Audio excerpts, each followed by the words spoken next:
Good evening, friends. Letting go the hardest challenge. All of us, when we introspect, when we become self-aware, realize that we are in the grip of our habits.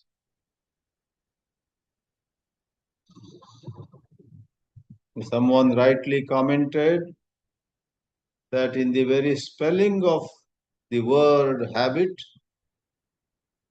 there is a message. HABIT.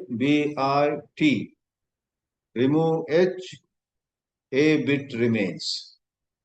Remove A, bit remains. Remove B, it remains. Let's put aside the linguistics. But it's so true that with great effort also, we find it almost impossible to let go of our habits. Some of our habits might have cost us tremendously in life. Somebody, because of angry outbursts, finds a lot of his precious relationships ruined. Somebody, because of mad pursuit of sense pleasures, finds his health going for a toss, his peace of mind totally jeopardized, and whatnot. Some others have the self-created problem of yielding always to distractions. There is a lot of literature on all these things on a lower plane of what we call motivational literature. Why is somebody inefficient? Why is somebody always late in doing anything? And on a certain level, certain good comments have been made. For example, a lot of people who are not able to deliver anything in time start imagining that they are lazy. Then it is pointed out that you are not lazy. You work for as many hours as an efficient man does. But your problem is you have a habit of checking WhatsApp messages. You have a habit of going to maybe drink water, take a tea break, take a samosa break. In between serious study, you have that bad habit of picking up a magazine and glancing at its pages. Some of the things you do in the course of a certain serious work might be basically not bad. Maybe they are respectable. Maybe they have some benefit to somebody. Maybe you suddenly remember making a call and you go and take the telephone and speak to someone who was waiting for your call. But the problem is something more than that. After putting the phone down, you realize, oh, I needed to put this there. So one goes. As people get older, the joke goes, an elderly person rushes to another room and then wonders why he went to that room. The mind has gone for a toss. No memory, no focus, no sense of purpose. What is happening to human mind? Therefore, we think we are lazy, but we actually are giving away our time to unnecessary chores. Some people cannot distribute their work and then they feel that they think they are inefficient. No, they just need to learn. These are certainly certain points from motivational literature. The so-called CEO coaches talk about these things. For example, a certain coach says there was a very sincere business entrepreneur and he started his business. He put all his money into it and he appointed a few people. In spite of appointing 20 to 25 people in his company, his habit was trying to do a lot of things by himself. And therefore, he got more and more stressed. And those 25 people whom he appointed with good salaries were having a jolly time. They even praised the owner and the boss. You are such a kind man. You work so hard for all of us. So he attended apparently some kind of CEO workshop. There he was told, appoint 10 more people, but learn how to distribute work to all of them. Here comes the problem. On those mundane planes also, the problem of letting go. He likes to do so many things on his own. He himself answers emails of any customer, any client, any competitor, any other in the field. Let's not go so much on the mundane business plane. In our own psychological life, we find that we do have repetitive patterns of behavior.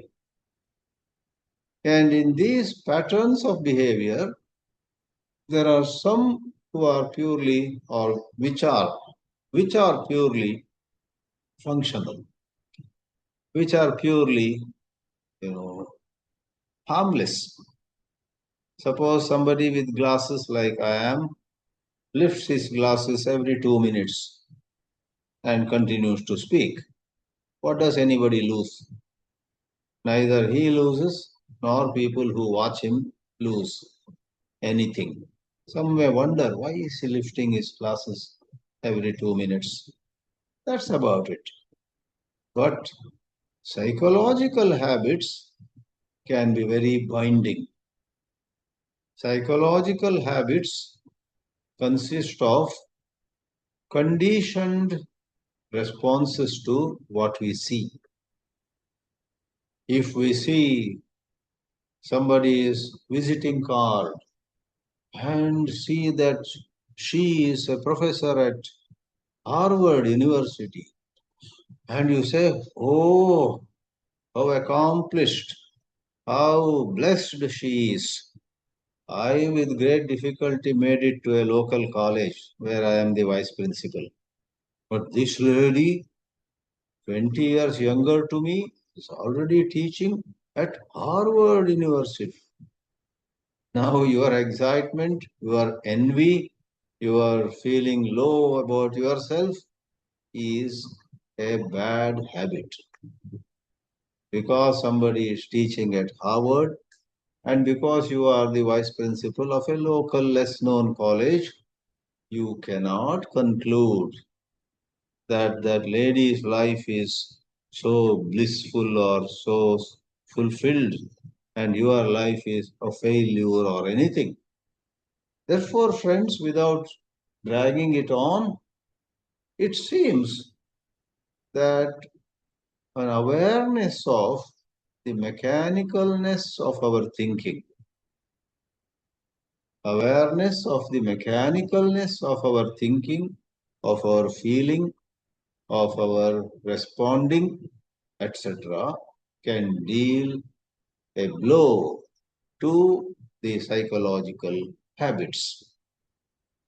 I would dare say that psychological habits essentially are rooted in judgment of ourselves and judgment of others in terms of high and low, moral and sinful, or talented and not good for anything.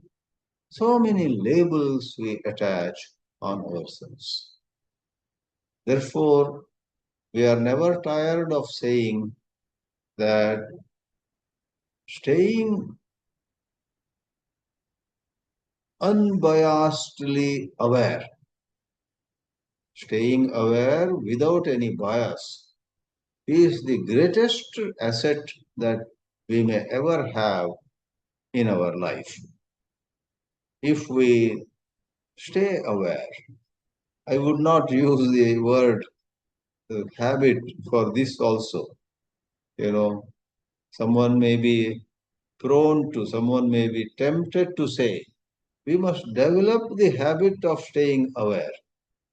As you and I have studied the precise language that Krishnaji uses in these matters, we know that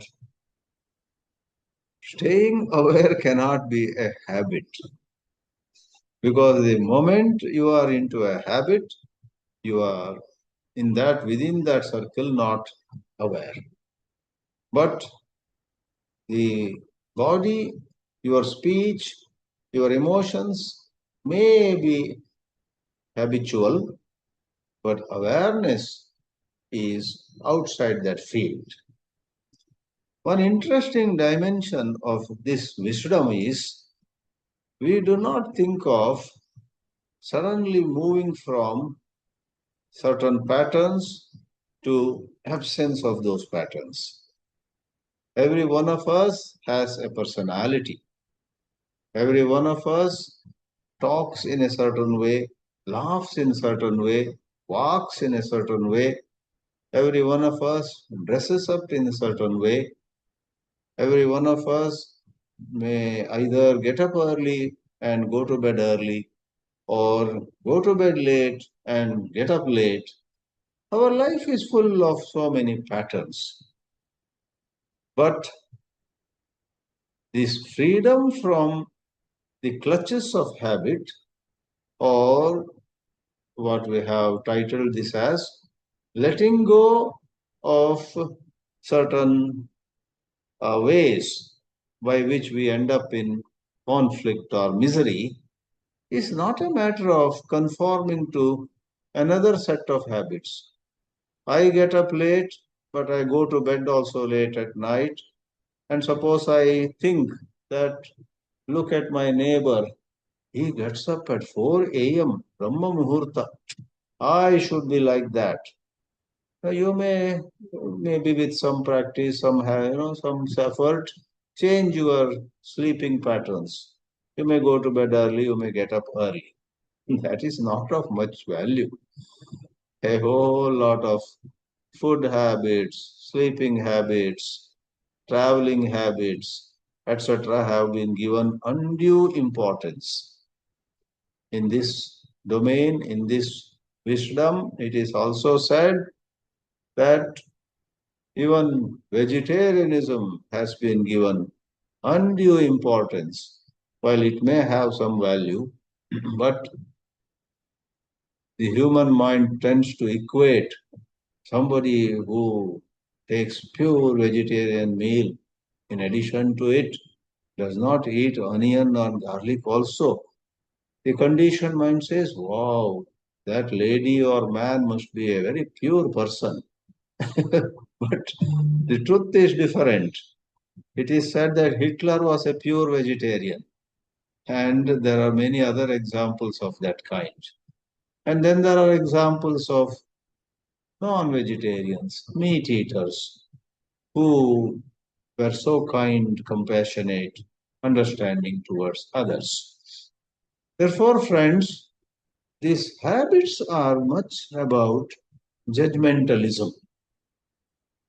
Judgment is necessary in functional life. You are buying some tomatoes or potatoes, You better judge whether what you are just going to put into your basket are of good quality or not. You have to see, you have to judge. You are on an interview panel. Don't say, I don't believe in judging any human being. For me, all human beings are expressions of God and so on. My God, then don't be on the interview panel. You got to select the right person for a job, for a post, for a position for which you have been made a panelist. So judgment is necessary. But what is judgmentalism? Judgmentalism again has that element of bias, prejudice, narrow considerations, questionable criteria. And all this get weakened by our being acutely aware of them. Therefore, pause and proceed. I read this morning, Zen wisdom is not about walking to a destination. The Zen wisdom, someone wrote, the Zen wisdom is about walking to stop. Generally, we are very eager to reach some destination. Many of us live in endless impatience. Even if we have done a lot, accomplished a lot, completed a lot of projects, it has become our habit to remain restless. Okay, what next? Let's not waste any time. Guys, come tomorrow morning, 1 hour before the usual time, 8 a.m. we shall meet, and like that. They are on the run always. Although their number is a little less, I suppose.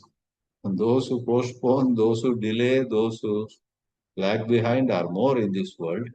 But this wisdom which we are inquiring into is very ruthless.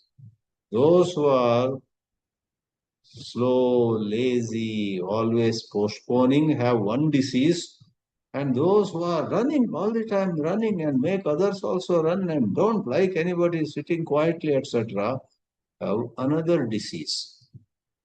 Both of them lack the freshness of awareness. One is caught in sitting on a chair endlessly, not moving.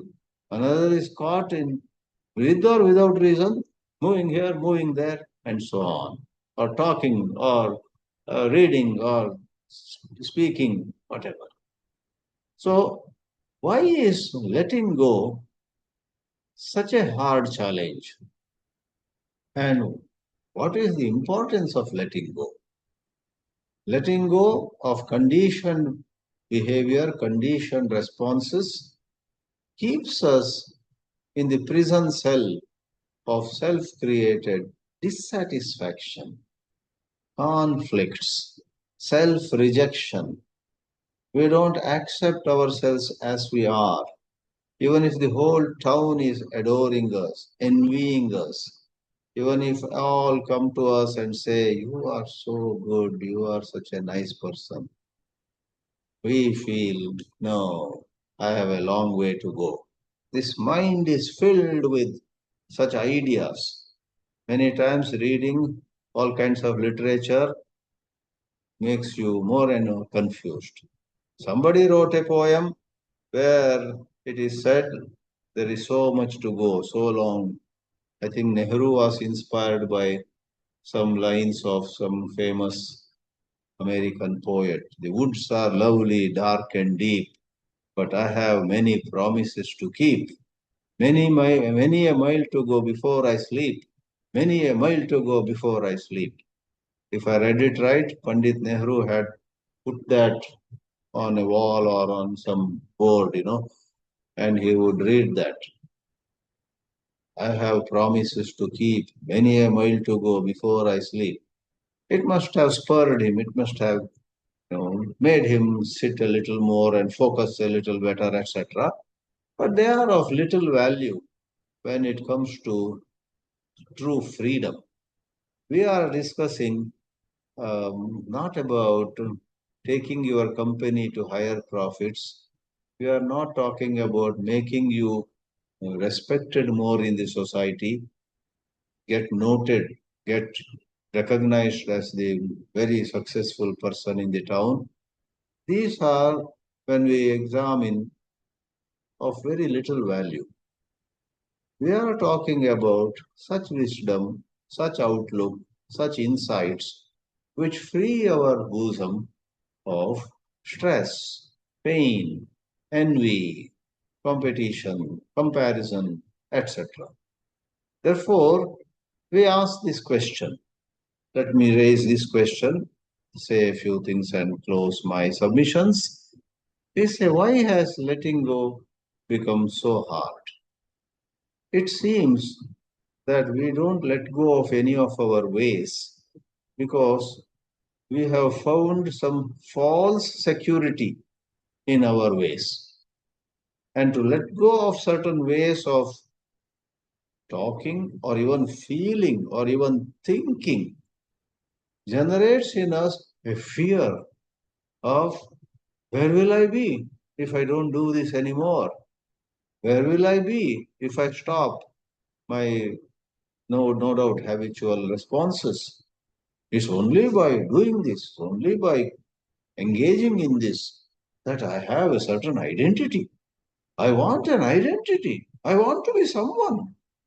Therefore, it is that a good percentage of retired people, without delaying, get on to some other job.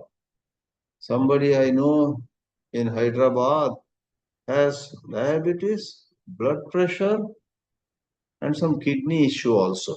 Multiple problems. He retired as a teacher of civil engineering, maybe a professor of civil engineering. And doctors and family members said, Papa, uh, please stop working. You have earned enough for all of us, for yourself. Sit down, relax. He said, yeah, that's what I want to do. But within a few months, he started working, visiting faculty at one end of Hyderabad on Tuesday and Thursday, and visiting faculty at another college at other end of Hyderabad, travel. And when children asked him, why are you again going? He said, no, they are sending a air-conditioned car with a driver. I don't have. But why do you have to work at all? We don't know. It appears that this man had an identity crisis. If I don't work, if I sit at home, who am I? I'm becoming a nothing. So, friends, we must inquire. I don't know. There may be many other psychological factors before, or that prevent us from letting go. I may be very attached to some man or woman. I may be very attached to some gardening or painting or singing and so on. I may be attached to 100 things, and that is causing some amount of stress to me. I see some happiness in what I am attached to, but for a little happiness, there is so much of unnecessary suffering too. So, can we not be more objective, more unbiased? And then, rather than we letting go, those false habits, those ways of behaving or living which really don't stand on proper foundation, they are based on some fancy, they are based on some presumption, let us say. Upon being noticed to be of that nature, they drop off on their own. They drop off on their own. Like certain fruits having become quite large and heavy, they fall off. They fall down from the branches of the tree. Like that, can our false attachments and unbiased fears or hatred and so on just drop off upon our seeing their falsity? That is what would letting go be. But letting go is indeed crux of the matter. When we let go of the false, we are with the truth. We don't have to invite truth. It's not that you send one man out of the room and then come out and ask the other man, come in, come in. There is no inviting the other, this truth is already with us. The false has also, you know, fall wrongly, illegally occupied our bosom as though. So we let go of them. We are with truth, and truth is said to be Satyam, Shivam, Sundaram in the Indian tradition too. I must now let go of my urge to say a little more, crack one or two more jokes, and I better let go of it. Namaste.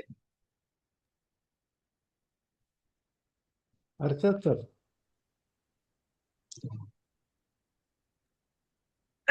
Yes. Are you able to hear? Yes, sir. Yeah. Thank you, Swamiji.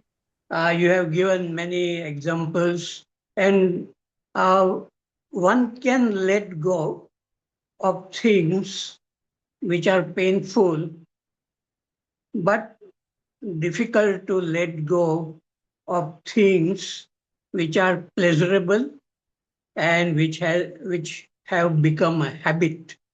Like many people find it very difficult to stop smoking and drinking, even though when they know that it is very harmful. And if they give up smoking or drinking, they feel very restless and feel that something is lacking. Even a thing like if we are used to reading newspaper every day and one day the newspaper doesn't come, we feel that something is missing, very difficult to give up. So behind it, this not being able to give up, letting go, is that it, as you said, it may give a false sense of security, and but it, I think what is behind not letting go is kind of a restlessness and something, a mechanical activity, which is in that there is not much thinking, not much clarity. Such a thing we continue to do even when we know it is harmful. So letting go of attachments is also very difficult when we get attached to certain way of living, attachment to people, when we are so much attached to living with somebody and that person goes, very difficult to let go. And power, position, these are also people get used to. It gives a sense of self-importance, a power, position, secure job, and all that. So very difficult to let go, and the most difficult to. And if some people can let go, but in that there may be some kind of suppression there, that one feels that something is missing. So there's some kind of suppression, some kind of unpleasant feeling in letting go. Then it is even more damaging psychologically. So as long as we don't have wisdom, truth, clarity, then even letting go will not solve the problem. Uh,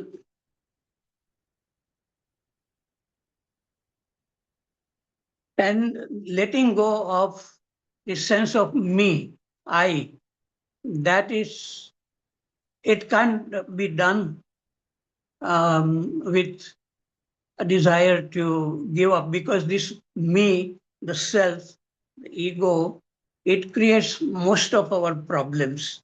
Like attachment, it exists because there is the ego.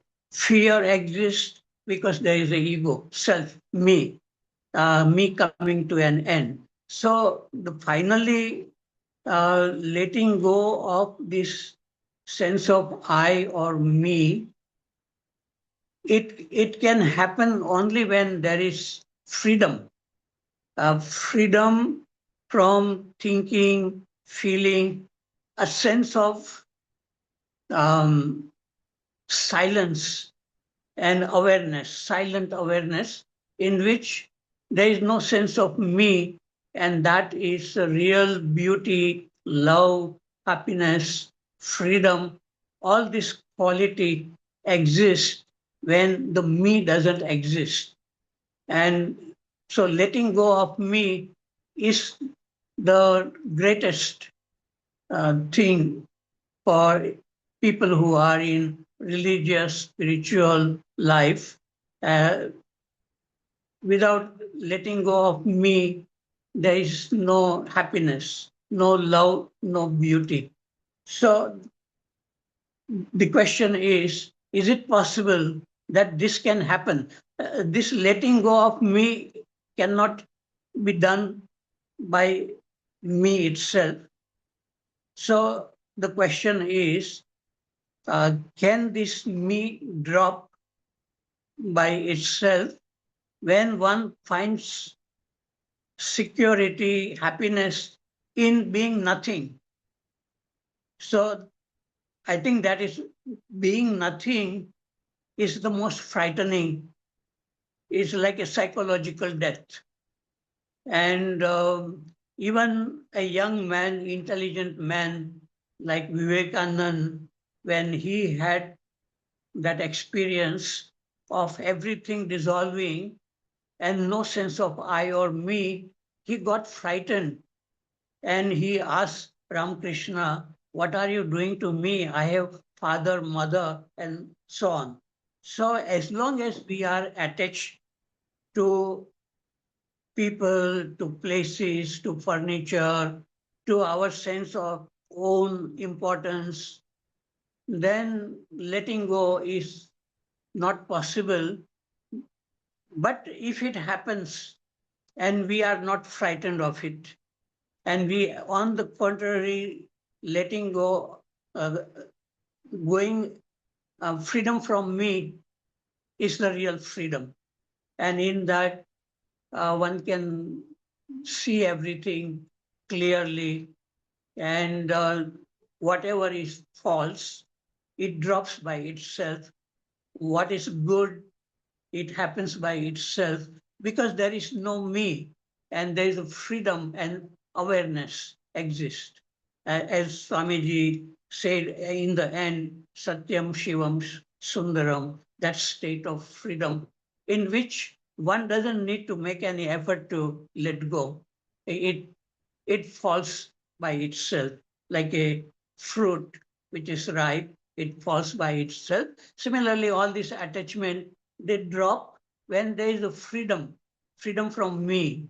And that is, I think, the teachings, spiritual teachings are about letting go of me, my mind. That, okay, thank you very much.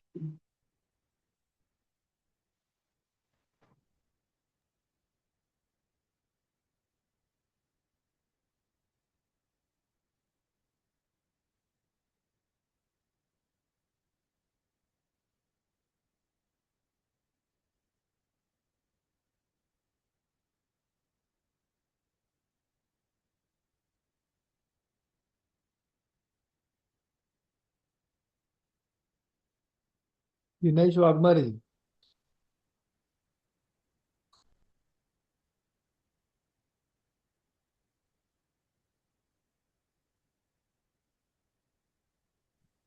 Are you able to listen my voice?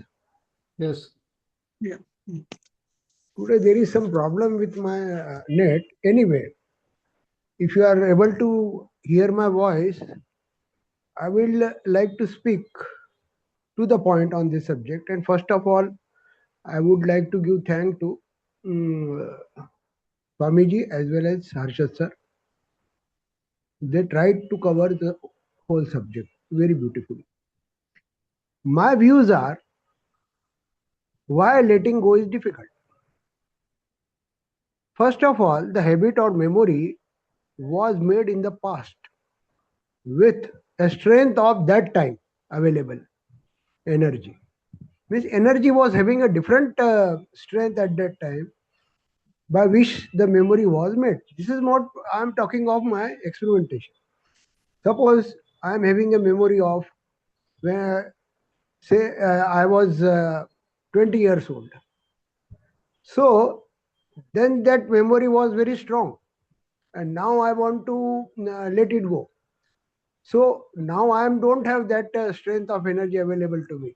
So to tackle that, I have to remain with it, as JK says. With from time to time, I have to remain with it and see whether its strength goes down. First of all, that letting go will not be 100%. It will weaken, and then it will lose its strength. So for some people it may be immediate. For some people it may take their own sweet time. But there are also some conditions. Let me put it in that way, that there are some conditions. It is getting strength by our likings and dislikings. And we want to keep the memory of our liking, and we want to discard the memory of disliking. So mind will not work in that way. It will either discard the whole both, or it will not.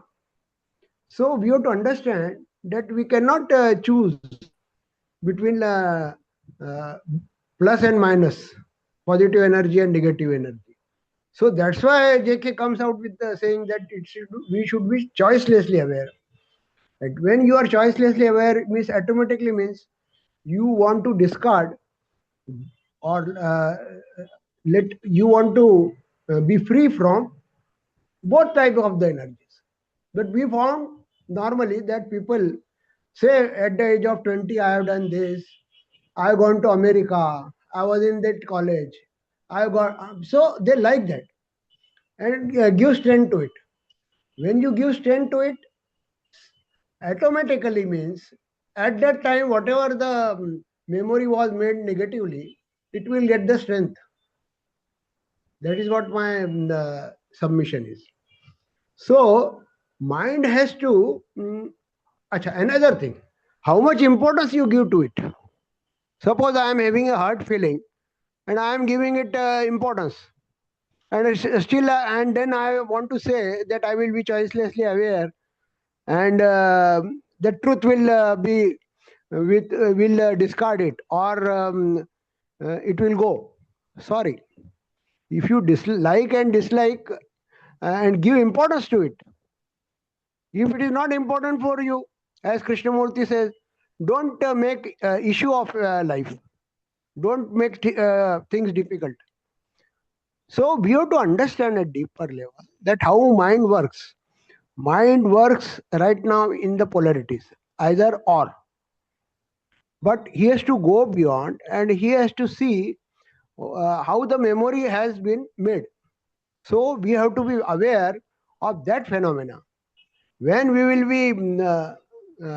be with that unbiased energy, then probably we may get strength, and we may be able to get rid of such memories or habits. But also, as I said, time may be involved in this. It depends. So ignorance of mind has to be tackled. It doesn't grow to the wisdom level to understand the dual polarity. It continues to swing between positive and negative. So we talk of choiceless awareness and say, see clearly without bias, but choicelessly aware. But we have not learned that whenever we talk and use some memory, it automatically strengthens that time other memories also, because mind works in that way. Because suppose I am speaking or expressing my knowledge too much, then definitely I am not free of it. So I have to find out another way. I don't have to give importance to it. But that should be very clear to me. If I know the truth of it, that mind is playing with me. So one should be very clear about this. But people keep on repeating the old things. I was there in America or in US or somewhere in UK, and I was having this experience, and that experience has given me the made me very clear about the things and all that. Okay, you might have got that experience and you might have grown because of that, but now live it. If you are not able to live it, you are not grown. You are not understood the at depth the functioning of the energy. Thank you. Katyayani.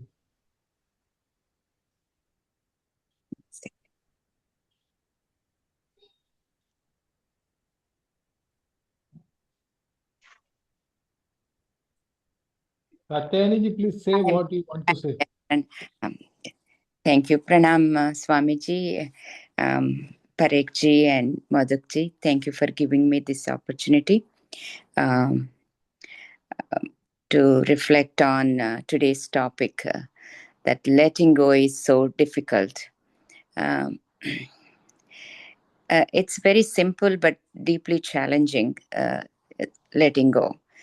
In our lives, we hold on to many things like relationships, beliefs, expectations, memories, achievements, and even our own identity.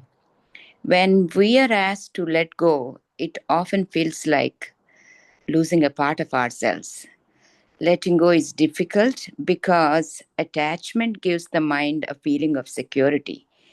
It tells us, as long as I have this person, this idea, or this success, I'm safe. But life is constantly changing, and when change comes, the things we cling to often slip away, creating fear, pain, and conflict. So Amiji beautifully puts it as false security. I didn't think of that. It is false security. So the real question is not simply how to let go, but why the mind clings so strongly in the first place. The psychologically attachment is rooted in three major forces. First is identity, second is fear, third is conditioning. Identity, we start identifying ourselves with things outside of us, like my success, my family, my beliefs, my reputation. And when it comes to fear, we fear loneliness, uncertainty, and loss. Attachment becomes a shield against these fears. And coming to the conditioning from childhood, society teaches us to accumulate possessions, achievements, relationships. The mind becomes so conditioned to believe that happiness lies in holding on. But paradoxically, the tighter we hold, the more fragile our happiness becomes. Now, coming back to Krishnaji's perspective, he approached this issue a very unique way. He said that true freedom does not come from methods, discipline, or gradual spiritual practice. Instead, freedom comes through deep awareness, what we call choiceless awareness. Krishnaji suggested that when we observe our attachments without judgment, how the mind clings for psychological security, we begin to understand them. And when something is fully understood, it naturally dissolves. So, according to him, letting go is not something we force ourselves to, it happens through clear understanding. And coming back to other spiritual traditions, in Buddhism, Gautama Buddha taught that suffering arises from craving and attachment, and the practice of mindfulness helps to see the impermanent nature of everything. And coming back to Upanishads, a key concept is they call Viveka Vairagya. Vairagya is detachment, meaning detachment from the temporary and recognition of the deeper self beyond possession and the roles.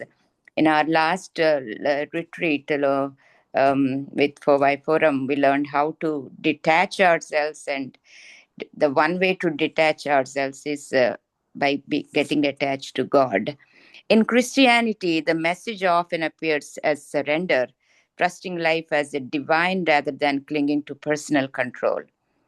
So, though the language differs, the underlying insight is remarkably similar.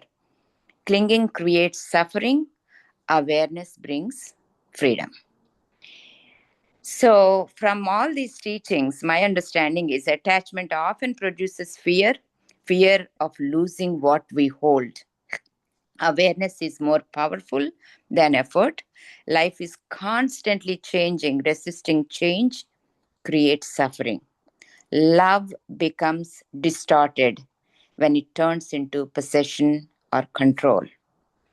True freedom is an inner state, not something external. Now, I would like to give a real life examples. I thought about these, like many of our ideas about love comes from films, Bollywood or Tollywood stories, the beautiful, these lovers, the iconic figures. In these stories, love often begins with attraction and passion, but soon expectations appear. The lovers expect certain behaviors, certain loyalty, certain emotional response. Gradually, these expectations turned into conditions. So, when those expectations are not met, uh, disappointment appears. Then comes misunderstanding, conflict, jealousy, and emotional drama. Eventually, the director, it is actually, it's not happily ever after. We only see them getting together. What happens afterwards, God only knows. So, and also eventually the director decides whether the story ends as tragedy or happy ending. So, this pattern shows something very important. The suffering is not created by love itself, but by attachment and expectation. That is the reason for suffering. Another simple everyday example is, imagine someone receives praise at work. The praise feels good, and the mind begins to attach itself to the recognition. Soon the person starts needing that praise again and again. The moment criticism appears, anxiety and frustration arise. So the problem is not praise and criticism again. The problem is the psychological dependence on them, emotional dependence. Attachment quietly turns temporary experience into emotional necessity. When we practically reflect, I asked myself a few questions that I got some questions. So how do we begin to understand letting go in daily life? Perhaps it starts with simple awareness, as Krishnaji says. We observe our reactions when we feel jealous, when we feel hurt, when we feel the urge to control someone or something. Instead of suppressing those feelings, we simply observe them. And in that observation, we begin to see how attachment operates in the mind. As Krishnaji suggested, understanding itself brings transformation. And a few reflective questions that we all should reflect on. Probably most of Swamiji and Parikhji already answered some by asking a few questions. Why do we even cling with it when attachment causes suffering? Why are we doing this? Because maybe attachment gives the mind a temporary sense of psychological security and happiness. We are happy the way we are. So why go with Krishnaji or somebody else? So now, right now we are happy. It's giving us security and sense of security and kind of joy, maybe, even though it's very transient. We don't recognize that at that time. And the second question was, when letting go to be achieved by, can we let go by force or discipline? Probably not. Perhaps letting go happens only when we clearly see the nature of this attachment. And can love exist without attachment? Love certainly exists, provided it's not distorted by possession or control. Just love for love's sake. That is the beginning of freedom, I guess. What happens when attachment fades? We all know the answer. The mind becomes lighter, quieter, and more open, happy, and actually we probably experience the bliss of true love. My simple reflection just at the end, letting go is not about losing something valuable. It's about discovering that freedom begins when the mind stops trying to hold on what life itself, knowing that it is constantly changing, it's transient. So those are my reflections. And before I close, if I'm not loyal, I'm not royal. My thanks to Swamiji for letting me do it, Modakji and Parekhji for allowing me to reflect on these some of these thoughts on this beautiful topic. It's probably something we all go through at one point or other. Thank you so much for listening. Namaste. Prasad sir. Namaste, sir, to everybody. The letting go is a very important subject, very deep subject, because we don't let go anything. We normally keep on acquiring things. We don't allow anything to go. Acquisition is our habit. We acquire so many things at so many different levels. For example, we want position in society, power, money. And we can't let those things go. Supposing there is marriage in your house, you spend as much as you can. That is the hold of tradition. That is the influence of society. These are all things we think we have to be free of them, but we can't be. It is so difficult. That is at the societal level. The hold of the societal values is so strong. We can't get rid of them. We can't get out of. We live in a particular society, and we are bound by its values. To be free of it, actually, we have to only pay our taxes and discharge our loans. Only these are the two things which are compulsory. The rest of the things are societal values. We have imbibed them, and we become their slave. That is at the society level. And we are in search of truth, but we know that some of the things, like our rituals, religious rituals, they have no meaning. Your worship of gods, goddesses, and all these things, they have very little meaning, but it is difficult to get rid of them. All of us kind of swear by them, even though we know that they are all inventions of your mind. But we cling to them. We are really bound by them, It is very difficult to get out of them, get rid of them. For small things like, supposing you are talking. I want to follow you, follow what you are saying. But at the same time, if I have lifted my hand, my mind is going after what am I supposed to say? That is it, what I am worried about. I want to get rid of that.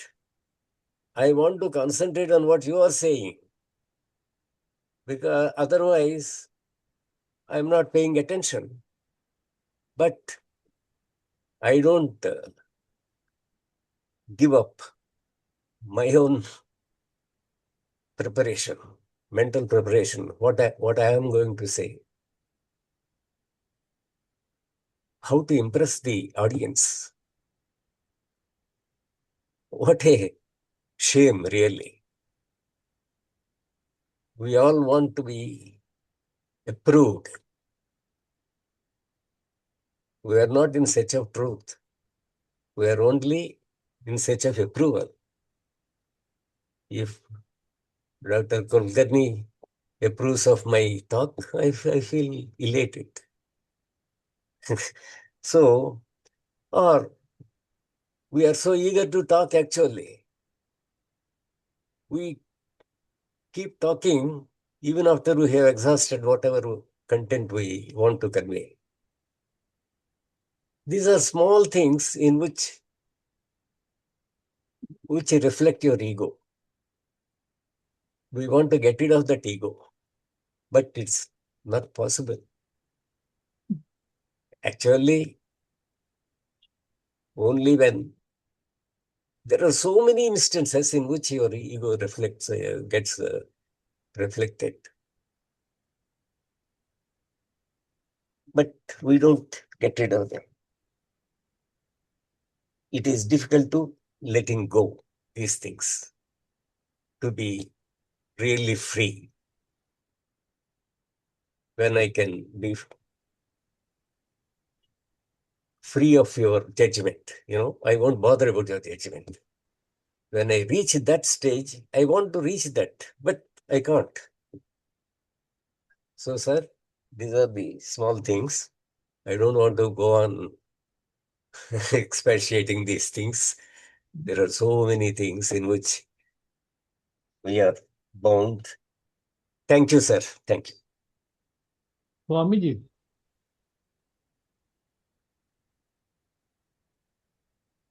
Yes, I have been listening very attentively, even making some notes also from everybody's submissions. I was quite impressed by the comment that letting go of painful attachments is relatively easier, but letting go of pleasurable attachments where the fun is still on is very hard. So true. But that fun eventually turns into pain. By then the ropes of attachment can get much stronger. We don't realize that. Therefore, earlier the better. We must stand apart from both pleasure and pain.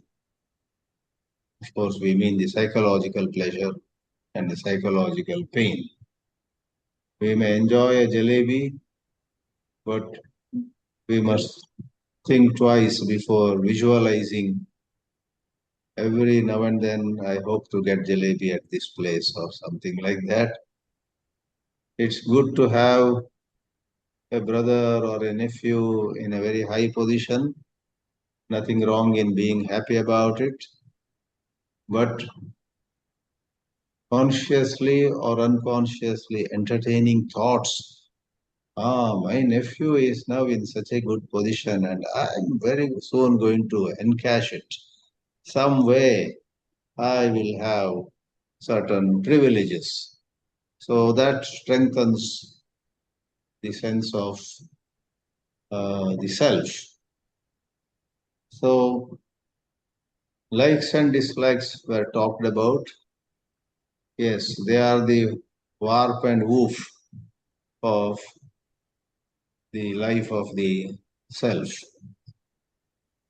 Like there was a popular movie, The Life of Pi. And Everybody's life is the life of I, me and my. Life of pi and life of I. I lost, how sad. I won, how wonderful. I taught him a lesson. Isn't it wonderful? And they made me eat humble pie. How pitiable.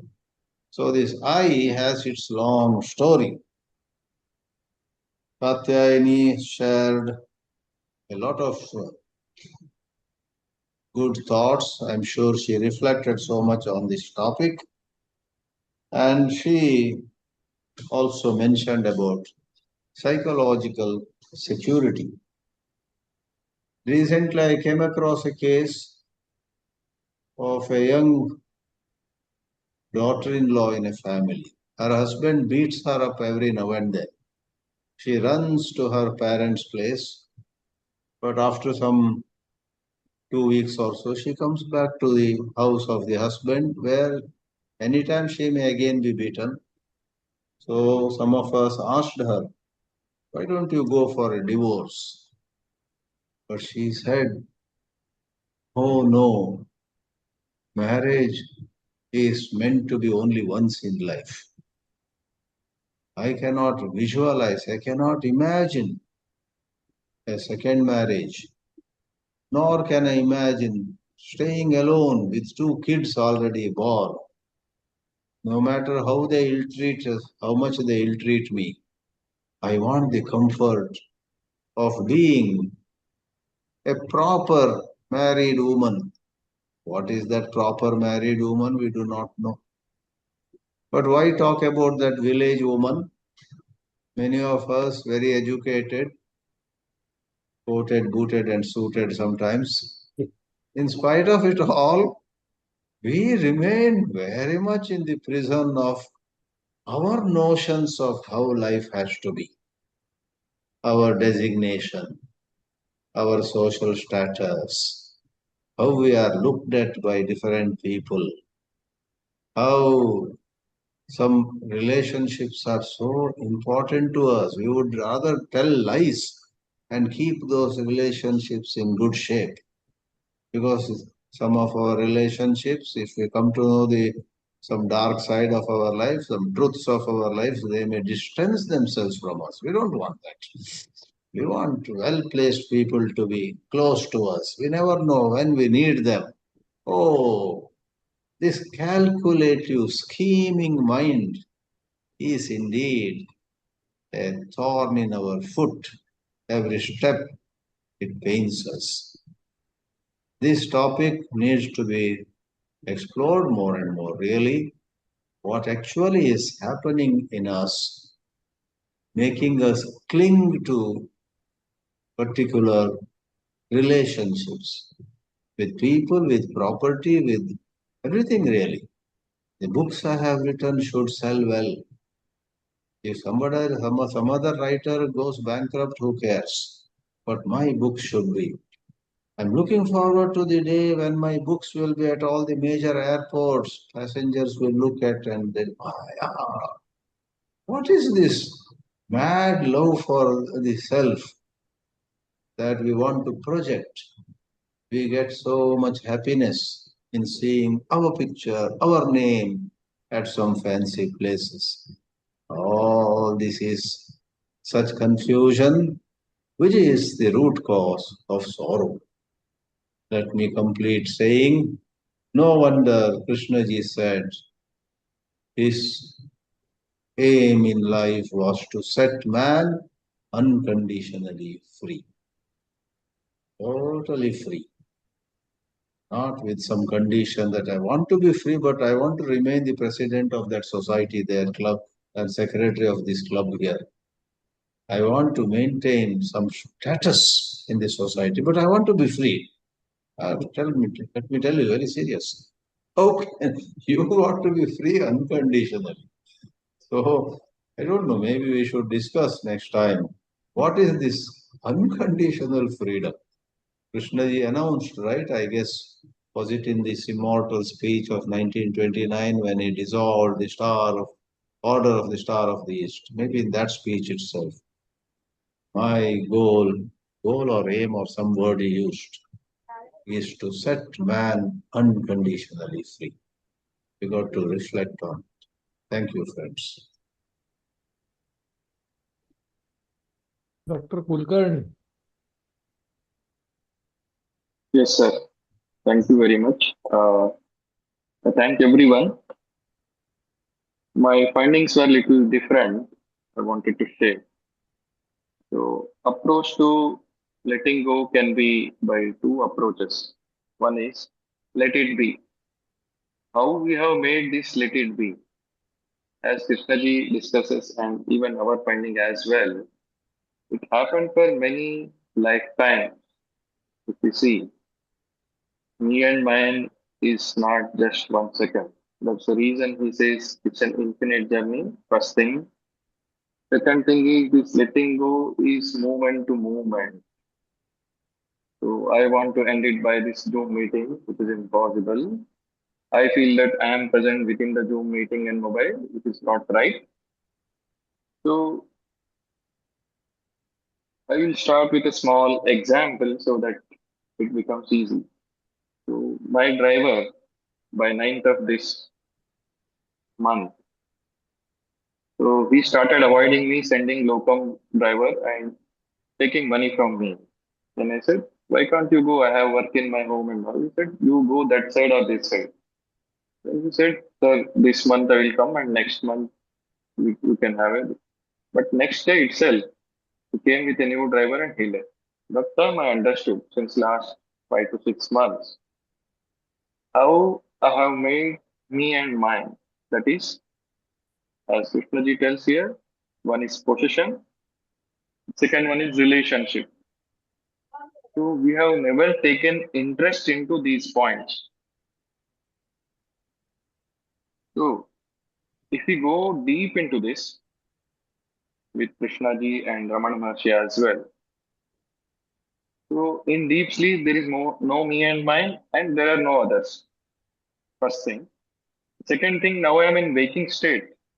Now, if I am not thinking, not made silence, but just I am seeing with full attention and awareness. That completely changed the perspective. So now what we are thinking and this discussion of letting go is, we are thinking that this is there since last so many days and it will be there. That is the reason I have to leave. There is one more perspective which is told by Krishnaji and most common Advaita philosophy is, see, letting go is natural. Like any dream or waking state, when it is Srishti, Sthiti, Laya are happening simultaneously. But we are not aware of this Sthiti and Laya. We are always interested in this corruption, means let it be money, let it be possessions, name, fame. We start accumulating intellectually and mindfully. So this is commonly happening. All the possessions, relationships, name and fame, me and mine, sexual thoughts. Here we are every second we are accumulating and keeping. The second lecture, in second time, Swamiji has explained very, very nicely, which touched my heart. That is, we are dark inside and showing light outside. So that is self-deception. Almost all the time. So that is the reason this letting go is becoming difficult. First, my driver said, I will be there for 1 month. Then he says, I wanted to leave like just 9 days back only. See, here he is saying, I will continue. Another side, he is saying, I wanted to leave last month only. So these things are happening with us, and we are like that. I am inside one, outside one. I cannot, nobody can understand, including me itself, conflict, how I am. That is a major issue, which is touched by Dinesh Waghmare ji as well. Just like how the thought is constructed, how possessions and relationships are constructed. Usually that happens by 5 to 7 years of age. That is the reason Krishnaji tells, if anybody wants to learn this philosophy or the religious life, you should start at the age of 6. Very less condition. So let me end with the two things. One, if we approach with the time, so one is just most of the times we are talking on the superficial level. That means let it go is just a word or just a thought. Then if we go little deep into this with time, so I am seeing, accumulating, and I am being with it. I don't want to separate it from that. Explained by Dinesh Waghmare ji and Parekh ji as well. So me and not me, like nothing. You said no, they are not different. They are not different. So let me understand this. That means when I am becoming itself, I am seeing my becoming. Now I am seeing myself in the Zoom. I am seeing the Zoom picture of Dr. Amarnath as well, and this body picture as well, and the mental image as well. A little complex process, but if we go deep into this, I am seeing my surroundings as well. I am seeing the messages coming from the Chidanandji as well, without any likes and dislikes. Very, very deeply told by Swamiji. So I am seeing without any likes or dislikes. Then it itself is dissolved. The both, let it be, letting go are false. They are constructed continuously by our mental images and also intellectual conclusions and knowledge and experience. So it's a complex process, and as Swamiji is saying, it's an infinite journey. But it was very interesting to see that both are false. Let it go or let it be. Just like now I am within the WhatsApp or a group or a Zoom, I'm not there. If I see properly, I'm outside, but it's looking like that I'm inside. Like that in the mind and thought and intellect are be made me. That is becoming me is false. I'm able to see it clearly as it's false. False are also I'm telling because of my past conditioning, as Swamiji said, that known and past. So I'm telling false from that false truth perspective. But as such, nothing like that. Thank you, all of you. You have discussed very well. Grateful to everyone.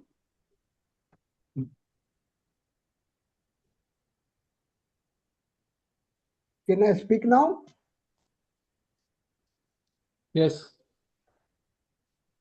Dr. has made a very valid point. Whether it is a Buddha philosophy, whether it is a Vedanta, whether it is a JK. Wisdom is first. Vivek, unless you get the Vivek, Vairagya may not be complete.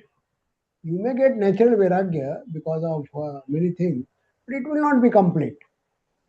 See, Buddha also says that thing, Patanjali Yoga Sutra also says that thing, and other philosophies are also saying the same thing. Now, one thing also we have to understand that how the mind makes the memory. My mind makes the memory with the outer reference as well inner strength to copy it up.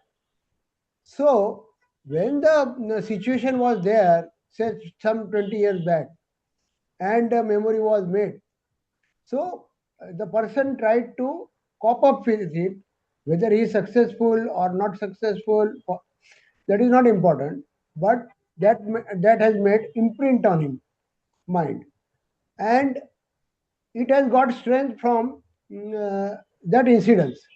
Now this we have already talked. Now the mind doesn't keep this in a linear way. It's not a two-dimensional thing. It's a three-dimensional, or even we do not know. It becomes an energy matrix. So, like a random access memory in the computer or your this mobile. So, what happens? Anything, any memory is awakened, it automatically gives strength to the similar memories.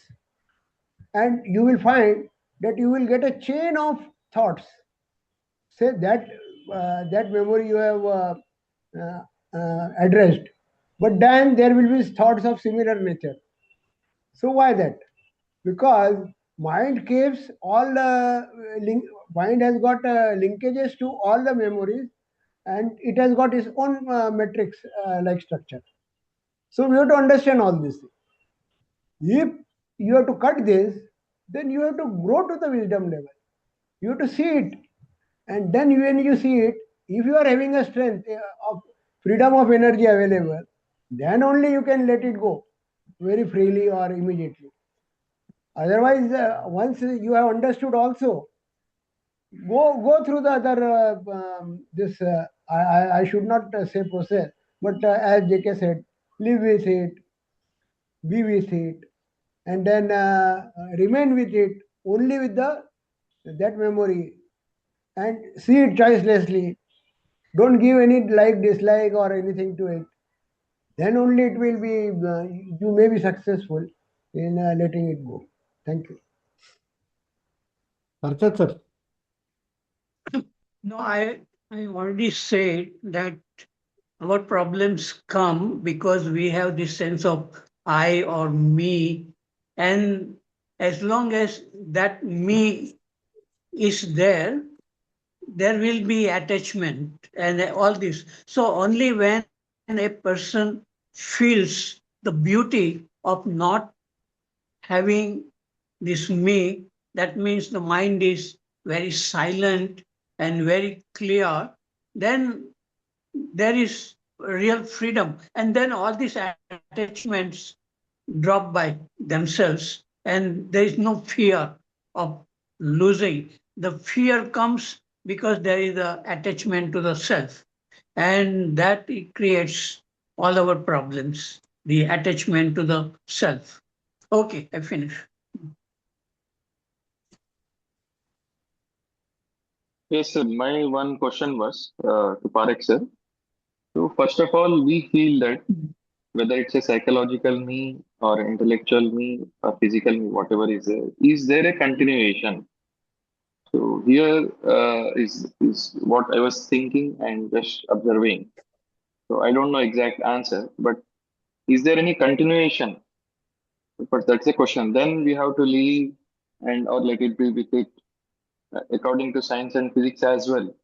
Even Nobel, as we are seeing, is it like that exactly what we are seeing? That was a just deep observation. Thank you. Thank you. Yes, I don't have anything to answer right now. So I think it is time also 7:30 now. Thank you.